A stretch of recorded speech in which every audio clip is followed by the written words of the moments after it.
네, 대통령님, 한국일보 김현빈입니다. 저는 이어서 최상병 특검법에 대해서 질문을 드리겠습니다. 이 법이 국회를 통과했을 때 대통령실은 죽음을 악용하려는 나쁜 정치라는 입장을 밝혔습니다. 그런데 사실 이제 한 여론조사의 결과를 보면 국민들의 67%가 이 법을 지지하고 있는 것으로 나타나고 있습니다.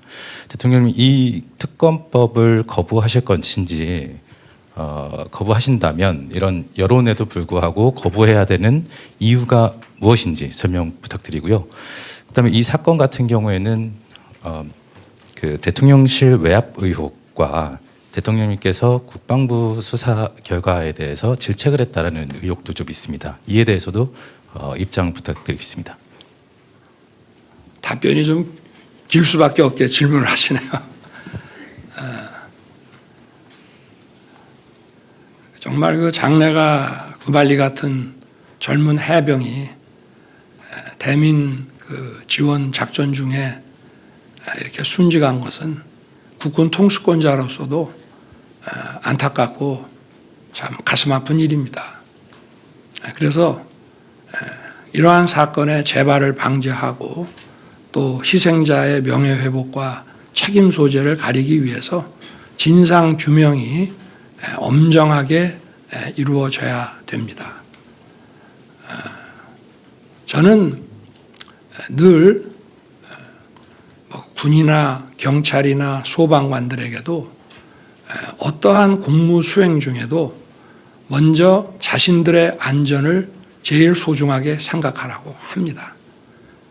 그리고 제가 우리 당시에는 최일병이었죠. 아직 추사가 되기 전이니까 순직한 사고 소식을 듣고 저도 국방장관에게 이렇게 좀 질책을 했습니다. 저도 그 현장에 며칠 전에 다녀왔지만 어떤 생존자를 구조하는 상황이 아니라 돌아가신 분의 그 시신을 수습하는 그런 일인데 왜 이렇게 무리하게 진행을 해서 이런 인명사고가 나게 하느냐. 또 앞으로 이제 여름이 남아 있고 또 홍수나 태풍이나 이런 것들이 계속 올 수 있는데 앞으로 대민 작전을 하더라도 이런 일은 절대 일어나면 안 된다. 이렇게 좀 질책성 당부를 한 바 있습니다.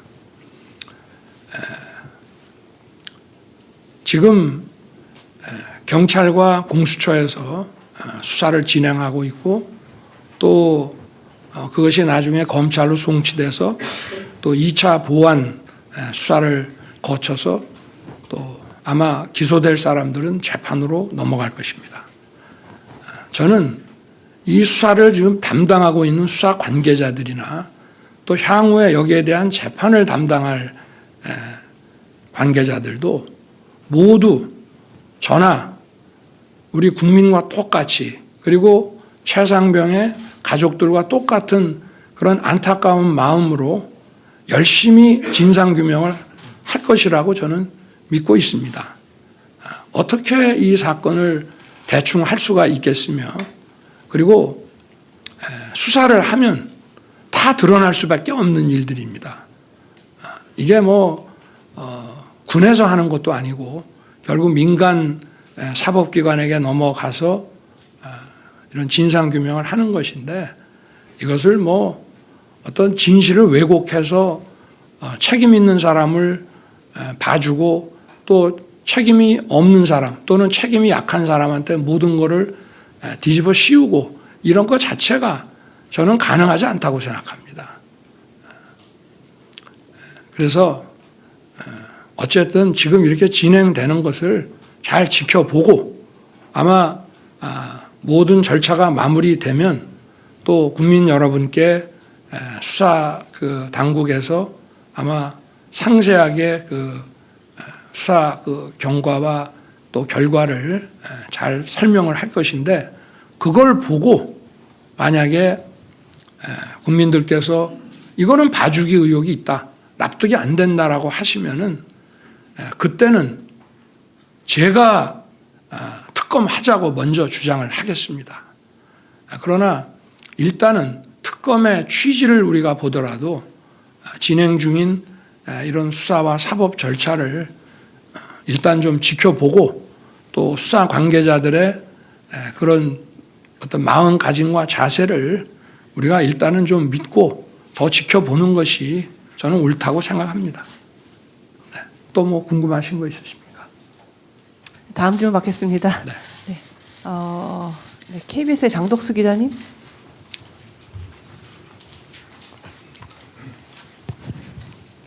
네, 안녕하십니까. KBS 장덕수입니다.